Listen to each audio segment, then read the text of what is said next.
Patrocínio Algar. Gente servindo gente.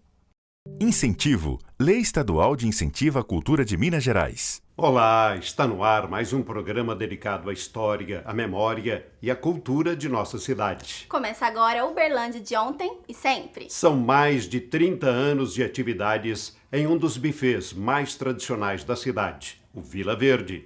Quando arte e papel se misturam, um jeito diferente de ser criativo com Gabriel Batista. E mais curiosidades e causos com Renato do Vale, ex-jogador do Uberlândia Esporte Clube. E no Papo Gerais, a segunda parte da entrevista de Celso Machado com o aviador Durval Teixeira. Mais história, memória e cultura de nossa cidade. Não saia daí, Uberlândia de ontem e sempre está só começando.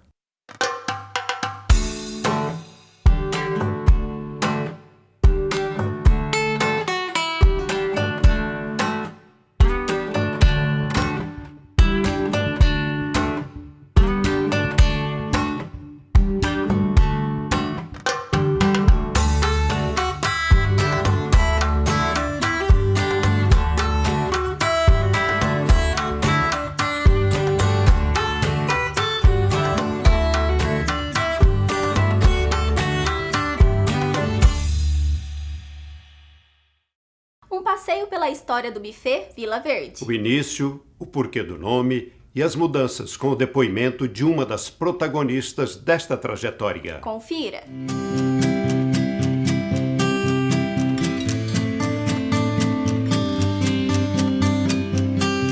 Sou de Oliveira, uma cidade perto de Belo Horizonte, a 140 quilômetros de Belo Horizonte. E eu me casei e vim para cá, na década de 60. Então, desde lá eu moro aqui. Naquela época, as mulheres não trabalhavam, não é?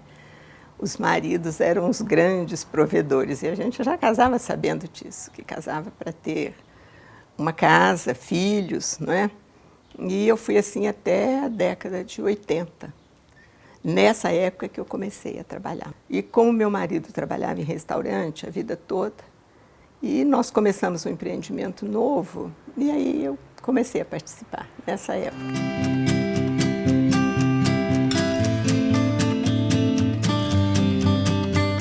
Logo que eu vim para cá, estava no auge o Uberlândia Clube, né? Aquilo era uma festa, era maravilhoso, era muito chique, as pessoas se preparavam muito. Era uma coisa muito bonita, muito boa, e a arquitetura muito bonita do clube, né? E foram muitos anos, réveillons maravilhosos. O Cajubá também estava no auge naquela época, né?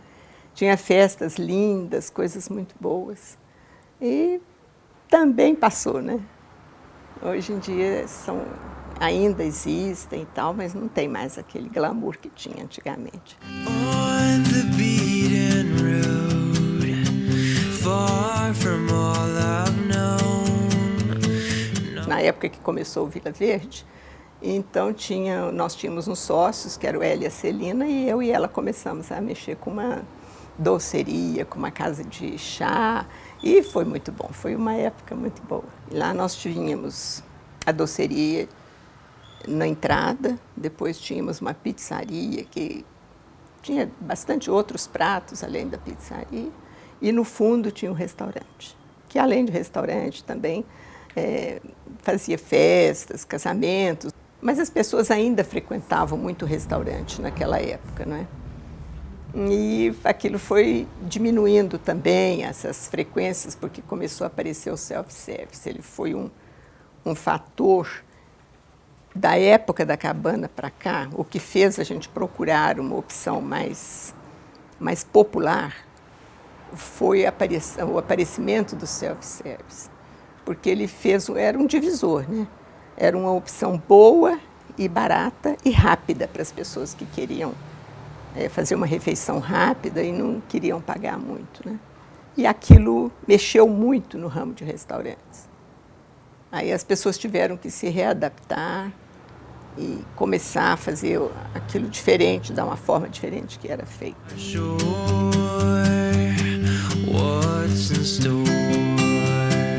Na época eu não gostei, eu achei que aquilo não era nome de restaurante. Mas depois eu gostei, assim, quando começou a funcionar, e também como veio um arquiteto muito bom para fazer aquilo para nós, que foi o Fernando Graça. Ele pôs tanto verde ali, tinha uma mangueira na entrada, a casinha de doces tinha vidros coloridos, então ficou assim bem, acabou dando um toque bem verde em tudo e ficou bonito, acabou ficando muito bom. Aí nós continuamos o trabalho, tanto fazendo lá mesmo no local, como fazendo fora, nas casas, depois passamos a fazer nas cidades aí em volta, as cidades da redondeza. Agora a gente vai para o estado de São Paulo, Goiás, a gente anda bastante com isso. E com o tempo nós fomos deixando esse tipo de trabalho, né? Assim, de doces, atualmente nós só trabalhamos com buffet. Só isso, não foi... Já tivemos até boate uma época, foi tudo que foi aparecendo a gente foi fazendo, né? Mas era a época que a gente vivia. É uma vida, né? Que a gente passa sempre mexendo com esse tipo de coisa.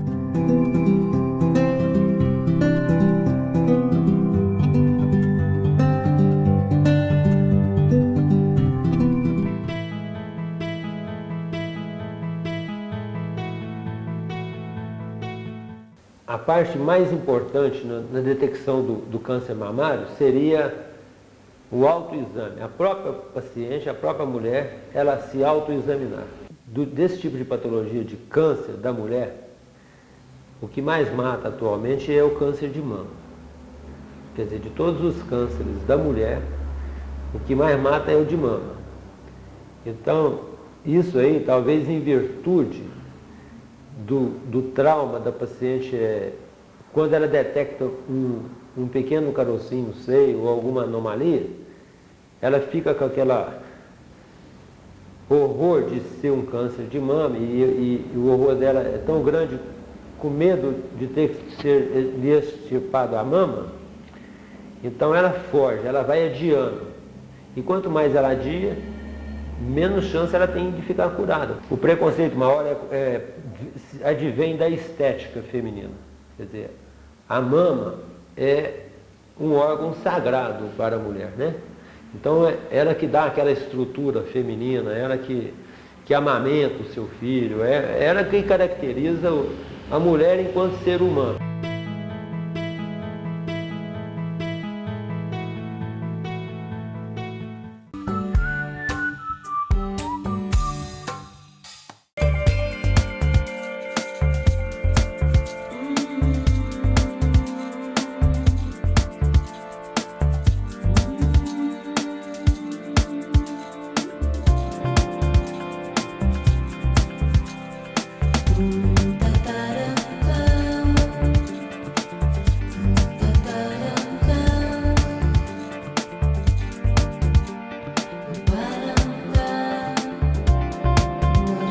Algar e Lei Estadual de Incentivo à Cultura de Minas Gerais apresentam 9ª edição do Almanaque Uberlândia de ontem e sempre. A chegada da energia em Uberabinha. O Cosmos de Beckenbauer jogando no Juca Ribeiro. A trajetória de Nalva Guiar, da Jovem Guarda ao Beijinho Doce. Os 80 anos do Praia Clube. O Hotel Presidente e suas histórias. Tudo isso e muito mais já nas bancas. Ele é engenheiro civil, mas tem um talento admirável na arte com papel. Gabriel Batista, que começou montando capacetes de cosplays, hoje usa técnicas com papel craft para criar peças muito diferentes do convencional. Confira!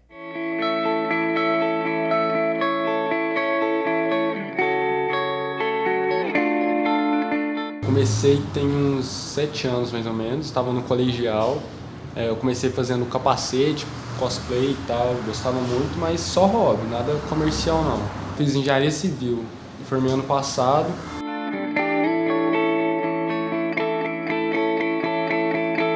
Então fui pegando prática também, né? Igual, os primeiros ficou bem ruins, a qualidade nem...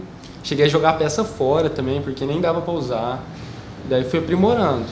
Até fazer o 3D, por exemplo, é uma parte que eu acho mais complicada, é a parte da criação, né?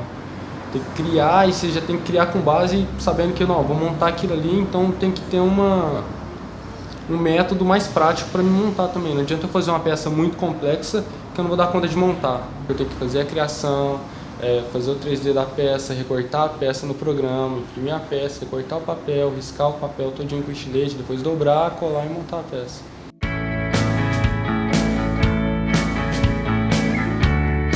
O pessoal via bastante, perguntava, não, você faz para vender e tal. Daí eu comecei a criar alguns modelos de animais e o pessoal foi encomendando outros que eu não tinha. Daí muitos dos modelos são pedidos que eu recebo.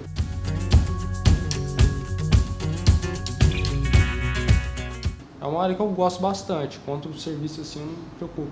E por trabalhar em casa, né, eu poder fazer meu horário, eu posso trabalhar de madrugada se eu quiser, dormir até mais tarde, isso daí o hobby virou job, né, tá tomando a parte do serviço.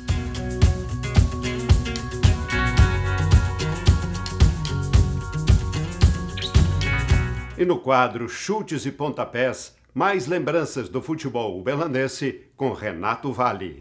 Um dos causos de hoje cita um jogador que foi muito querido no Verdão, Reis. Veja a seguir.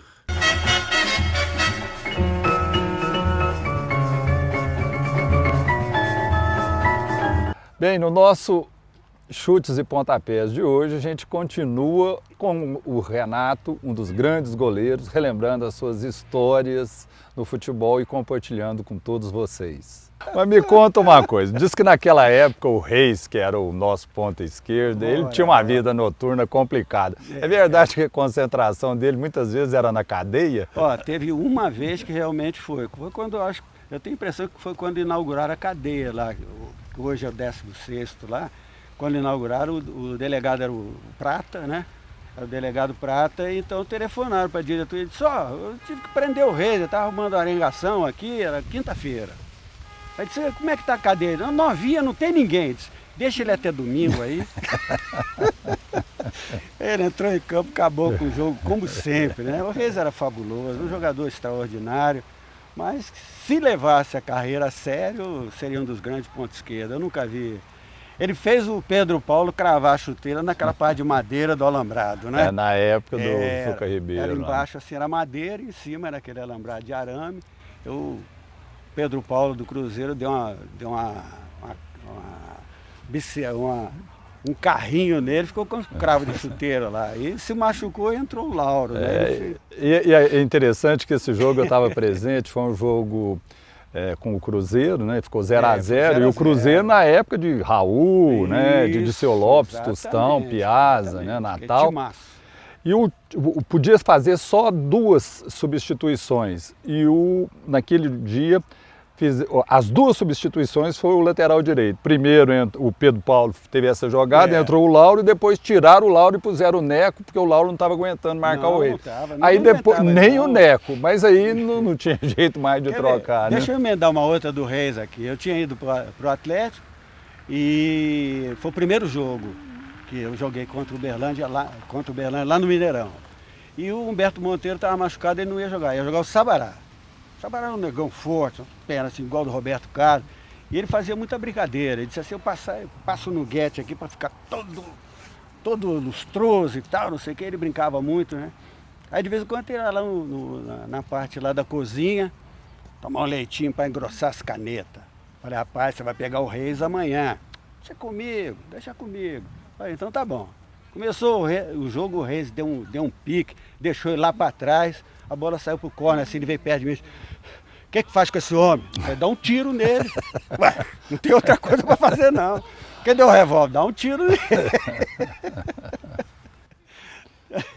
Até a próxima.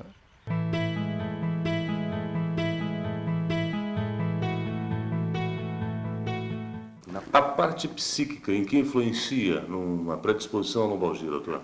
A parte psíquica seria influenciada mais pelo estresse atual, né? Da vida moderna que nós temos atualmente. A agitação toda, o estresse, a tensão diária que todo mundo sofre. E sim, ele levaria a uma somatização do problema. Um problema desse pode ser evitado? Pode. Como? Orientações, principalmente posturais, exercícios, esporte, próprio lazer. A gente tem que esquecer os problemas, né, sociais, psíquicos, familiares, praticar um esporte, se divertir também.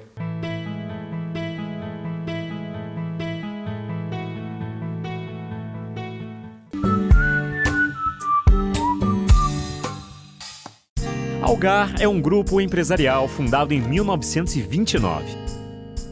Hoje atua nos setores de tecnologia da informação e comunicação, agronegócios, serviços e turismo.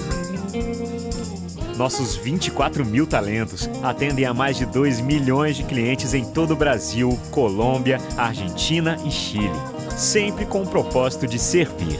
Algar, gente servindo gente. A Lei Estadual de Incentivo à Cultura de Minas Gerais e a Lei Rouanet, através do Ministério da Cultura, Governo Federal, apresentam Museu Virtual de Uberlândia.com.br, que disponibiliza semanalmente matérias da vida de nossa cidade desde os tempos de São Pedro de Uberabinha. Além de acessar, ajude a torná-lo cada vez mais completo. Se você tem matérias sobre a história de nossa cidade, fale conosco. A História de Uberlândia agradece.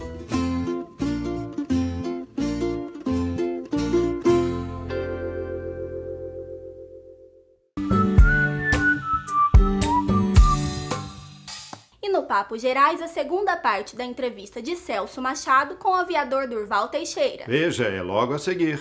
Olá! Neste segundo encontro nosso com o professor Durval Teixeira, nós continuamos aqui com a participação dos alunos que estão fazendo o seminário de memória oral do Museu Virtual Uberlândia de Ontem Sempre. No primeiro programa, no anterior, nós ouvimos muito as histórias do Sr. Tito Teixeira, pai do Sr. Durval Teixeira. Agora nós vamos ouvir um pouco as histórias de vida do Sr. Durval Teixeira. O que o senhor tem a ver com a TV Triângulo? A TV Triângulo é um caso especial. Inclusive, eu até escrevi um certo artigo sobre isso. Coloquei até no Facebook para poder esclarecer algumas dúvidas que existiam. Na realidade, a TV Triângulo foi fruto de um sonho de uma pessoa extraordinária chamada Dick Schwinn. E é curioso porque ele, inclusive, é uma pessoa muito pouco falada. E reconhecida. E reconhecida. Pouco reconhecida, sim. Extremamente importante dizer pouco reconhecida. E, na realidade, a Dib Schwinn foi responsável pela instalação não só da TV Triângulo em Uberlândia, como também da TV Paranaíba. E também com emissoras de rádio. E todas as emissoras de rádio que existiram aqui. A minha história, por exemplo, dentro da TV Triângulo, está intimamente relacionada, porque a Dib Schwinn era muito meu amigo. Nós tínhamos uma relação extraordinária de amizade. Então, um belo dia, eu já estava, nessa época, inclusive, trabalhando com uma empresa de imóveis em Uberlândia, chamada CGB, que era dirigida pelo Dr. Edson Garcia Nunes, ele que era o proprietário, era o maior acionista da CGB e tudo mais. E, naquela época, estávamos no departamento de venda, nós estávamos construindo os primeiros edifícios de 10, 12 andares aqui em Uberlândia. A CGB construiu vários deles, inclusive. Então, o que acontece? Um belo dia eu encontrei com o Chueira saindo da Cartep, lá do banco da Cartep, que ele era situado, inclusive, ali onde hoje está as casas Buri, né? Não, é a Riachuelo. Riachuelo, onde está a Riachuelo, era ali. E o fórum ao lado, inclusive, que foi depois dele. Eu estava saindo do fórum e encontrei com o Chueira triste, aborrecido, com lágrimas nos olhos. Eu falei, Chueira, o que foi? O que está acontecendo? Você parece que está tendo algum problema? O que foi? Falando, eu tão desgostou da minha vida. Eu acabei de apresentar uma proposta, inclusive, para a diretoria da Cartep aqui, com todo respeito ao pessoal da Cartep, que era a pessoa, mas eles simplesmente não acreditaram naquilo que eu estou falando. Eu tenho, inclusive, 2 canais de televisões para serem distribuídos. Eu consegui isso, inclusive, com na época era o ministro dos Transportes. No Rio de Janeiro. No Rio de Janeiro, inclusive, que estava ligado ao Ministério dos Transportes naquela época. Então eu falei, mas e daí? O que tem isso? Mas não tem, né? O pessoal não acredita que eu estou com isso. Eu falei, não é possível. Vamos lá no Dr. Edson agora? Eu vou falar com o Dr. Edson, eu tenho certeza que o Dr. Edson vai aceitar a sua proposta. Ele vai aceitar, inclusive, esse empreendimento. Você acha que eu devido? Eu falei, não, agora, vamos lá agora. Peguei pelo braço dele e fui saindo. E entramos lá, cheguei no Dr. Edson, falei, Edson, isso era mais ou menos 2 horas da tarde. Edson, eu estou aqui com um amigo meu que quer fazer uma proposta para você. Ele falou, que proposta? Instalar a televisão aqui em Uberlândia. O quê? Eu já estava pensando em trazer a TV Tupi, Canal 4 para cá, e agora chega o Adib Chueiro com isso, porque havia a retransmissão para Uberaba, não tinha aqui ainda. A TV Tupi do Canal 4 de São Paulo, né? Eu falei, não, então está na hora, porque agora o Adib tem 2 canais aí. Ele então falou, não, então vamos examinar. Apresenta seu plano aqui. Nós começamos às 2 horas da tarde e terminamos às 4 horas da manhã, estabelecendo toda a programação, inclusive, que poderia ser feita para fazer a instalação da TV triangular. E partiu daí também a fundação da primeira sociedade que iria reger os destinos da Rádio e Televisão de Uberlândia Limitada, que ficou o nome ali, do qual eu fiz parte. Era o Dr. Edson Garcia Nunes como majoritário, era o irmão dele, que era o Juarez Garcia Nunes, como companheiro, o Adib com 15% e eu com 15%, que eu deveria, inclusive, cobrir minhas costas com serviços prestados à sociedade, inclusive na instalação do Canal 4. E aí começou todo o trabalho de instalação. E olha, gente, era uma dificuldade tremenda para convencer o povo que nós tínhamos possibilidade de trazer televisão para o programa. E isso 1 ano antes de que a TV Globo pudesse ser instalada. Para vocês terem uma ideia, 1 ano antes. Então nós estávamos, inclusive, na dianteira já. E conseguimos. A primeira coisa, nós lutamos demais para poder trazer o Canal 4. Colocamos uma torre transmissora na Harmonia, colocamos uma outra torre transmissora num local chamado Casa de Tábuas, que inclusive era a rota que a própria Nova Cap, que naquela época estava construindo a rota interurbana para Brasília. A rota interurbana para Brasília e Rio de Janeiro. E nós fomos aproveitar exatamente o ponto de localização dos trabalhos que eles tinham feito para poder transmitir o sinal. E o resultado foi que o sinal chegava, tinha hora que dava um prazer tremendo.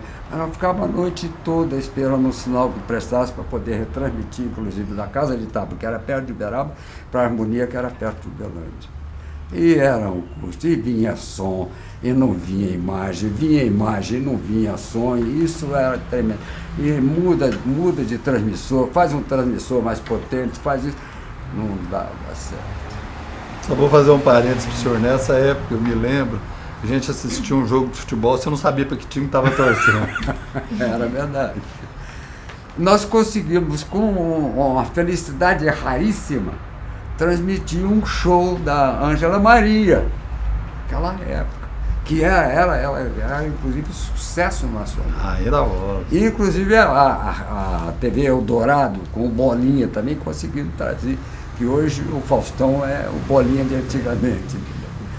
Então, nós participamos disso. Aí partimos, inclusive, para instalar a emissora aqui. E essa luta foi também tremenda. Aí, no plano de tudo, nós tínhamos que primeiro consultar o povo e ver se a possibilidade de colocar um certo número de televisões, inclusive, para poder dar sustentação à coisa, para ver se realmente o empreendimento valia a pena ou não. E conseguimos colocar quase 2.000 televisões em toda a região. Então aquilo foi um sucesso tremendo. Aí foi possível, inclusive, encomendar um transmissor que prestasse, ver o local, inclusive, para transmitir. A primeira transmissão que foi feita no último andar do edifício Valentino. Aí já tinha, muita gente já estava com televisão instalada, nós estávamos tendo toda assistência, já tinha surgido introduzir a Halley aqui, eu queria que o senhor falasse um pouquinho, porque muita gente não acredita nisso, que Uberlândia, nessa época, tinha, na verdade, 3 fábricas de televisão, que era a Halley, Morse e a Tufan. e a Tufã. Eram as três. Fabricadas aqui em Uberlândia. Então o que acontece? Que era inclusive do Jorge. Jorge do Simão. Jorge e do Simão, entendeu? E a Tufã dos irmãos Issa. O que eu disse para vocês antes, pessoas notáveis que existiam na época. E nós conseguimos, inclusive, para apresentar uma série de coisas, inclusive desenhos, essas coisas, para poder dar uma satisfação àqueles que já tinham comprado os televisores e prometendo, inclusive, a Copa do Mundo, naquela época. Né? Tudo bem. O primeiro telejornal que foi transmitido de cima do edifício Valentina, e quem apresentou o jornal fui eu e a Adílio Chueire, entrevistando o governador Rondon Pacheco. Naquela época ele era deputado ainda, né? Logo depois ele foi eleito. Nós estamos falando em 1964, né? Em 64. Mas isso foi em 63. 63, um ano antes, porque na realidade há uma controvérsia aí de data de inauguração da TV Triângulo, mas na realidade a TV Triângulo foi ao ar, inclusive lá na Shopping Center, Norte, no dia 10 de junho de 1964, em pleno regime revolucionário. Então, tudo bem. Então, nós fomos entrevistar o deputado Rondon Pacheco sobre a construção da rodovia para Araxá, que estava sendo feita naquela época pela Paviterrana. A famosa rodovia do Carnaval, que o pessoal de Uberaba falava. E foi, inclusive, um sucesso muito grande. Dali para frente a gente começou a apresentar algumas notícias, até que a instalação lá em cima ficasse em torno.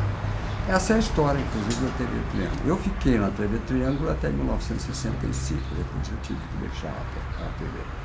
Bem, por hoje nós vamos ficando por aqui, mas nós voltaremos no próximo programa com mais uma parte da nossa conversa com o Sr. Durval Teixeira, com os alunos que estão participando da oficina do Museu Virtual Uberlândia de Ontem e Sempre. Até lá. Até lá. E hoje nós ficamos por aqui. Acompanhe as nossas matérias através do site uberlandiadeontensempre.com.br ou envie as suas sugestões para a produção @uberlandiadeontensempre.com.br. E até o próximo programa. Se Deus quiser.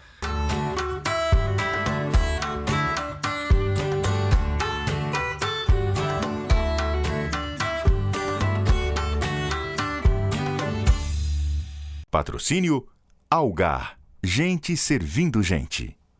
Incentivo Lei Estadual de Incentivo à Cultura de Minas Gerais.